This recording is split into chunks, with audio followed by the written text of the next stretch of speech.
அனைவருக்கும் வணக்கம். இன்னைக்கு நம்ம பார்க்க போற வீடியோ என்னன்னு பார்த்தீங்கன்னா, தீபாவளி அன்று வாங்க வேண்டிய பொருட்கள் பற்றி தான் பார்க்க போகிறோம். திங்கட்கிழமை அன்று தீபாவளி வர இருக்கிறது. இந்த தீபாவளியை கொண்டாடுவதற்கு தேவையான புத்தாடைகள், பட்டாசுகள், இனிப்பு பலகாரம் செய்வதற்கு பொருட்களை எல்லாம் வாங்க துவங்கியிருப்பீர்கள்.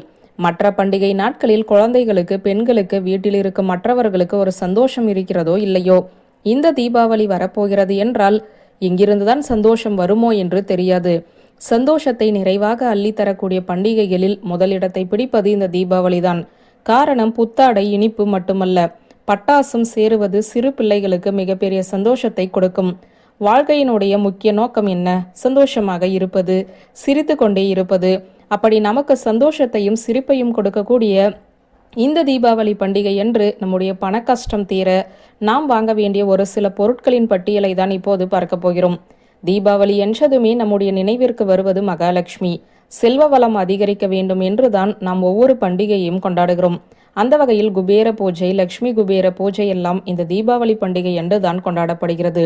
ஒரு சில வருடங்களுக்கு முன்பாக இந்த பூஜையை எல்லாம் வட இந்தியர்கள் மட்டும்தான் கொண்டாடி வந்தனர். ஆனால் இன்று எல்லோராலுமே கொண்டாடக்கூடிய வழிபாடாக இந்த லட்சுமி குபேர பூஜை மாற தொடங்கிவிட்டது. சரி, மகாலட்சுமியின் அருளாசி எங்களுக்கு பரிபூரணமாக கிடைக்க வேண்டும். தீபாவளி அந்த மிக மிக சுலபமான இந்த பொருட்களை வாங்கினாலே நம் வீட்டில் செல்வ வளம் அதிகரிக்கும் என்றால் அதற்கு நாங்கள் எந்த பொருளை வாங்க வேண்டும்? தீபாவளி என்று மகாலட்சுமிக்கு முன்பாக லட்டு வைத்து வழிபாடு செய்வது மிக மிக சிறப்பு. லட்டு குருவின் கிரகத்துவம் சொல்லப்படுகிறது. லட்டுவை கொண்டு வந்து மகாலட்சுமியின் முன்பு வைத்து வழிபாடு செய்தீர்கள் என்றால் உங்களுடைய வீட்டில் பண கஷ்டம் என்பது நிச்சயம் வராது. இதோடு சேர்த்து தீபாவளி என்று உங்கள் வீட்டிற்கு தேவையான மங்கள பொருட்கள் அனைத்தையும் வாங்கலாம். குறிப்பாக துடைப்பம், கல்லுப்பு, மஞ்சள், குங்குமம், வெள்ளை நிறத்தில் இருக்கும் மல்லிகைப்பூ, இந்த பொருட்களை வாங்கினால் உங்களுடைய வீட்டில் அடுத்த வருடம் முழுவதும் ஐஸ்வர்ய கடாட்சம் நிறைவாக இருக்கும் என்பது நம்பிக்கை. கல்லுப்பு, மஞ்சள், குங்குமம் எல்லாம் பரவாயில்லை. அது என்ன துடைப்பம்? நல்ல நாளில் துடைப்பம் வாங்குவதா என்று சிந்திக்க வேண்டாம். துடைப்பம் மகாலட்சுமியின் முதல் அம்சமாக சொல்லப்பட்டுள்ளது. அது நம் வீட்டை கூட்டி சுத்தம் செய்யக்கூடிய பொருள். துடைப்பத்திற்கும் மகாலட்சுமி அம்சம் உண்டு.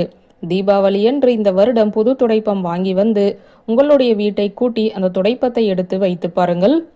உங்களுடைய பண கஷ்டம் இன்றிலிருந்தே படிப்படியாக குறைய தொடங்கியிருக்கும். அதே போல தீபாவளி என்று மகாலட்சுமியின் அம்சமான பசுவிற்கு உங்கள் கையால் ஏதாவது ஒரு பொருளை சாப்பிடுவதற்கு வாங்கி கொடுக்க வேண்டும். உங்களுடைய நாட்டில் நீங்கள் வசிக்கும் பகுதியில் பசு இல்லை என்றாலும் சரி, கோசாலை வைத்திருப்பவர்களுக்கு 500 ரூபாய் ஜிபே பண்ணி விடுங்க. அவர் அந்த பணத்தை பசுவிற்கு சாப்பிடக்கூடிய பொருட்களை வாங்கி கொடுத்து விடுவார். உங்க சொந்த பந்தங்களுக்கு பணத்தை அனுப்பியாவது உங்களுடைய காசை கொண்டு பசுமாட்டிற்கு தீபாவளி என்று ஏதாவது ஒரு உணவுப் பொருளை வாங்கி தானம் கொடுப்பதும் சிறப்பான பலனை தரும்.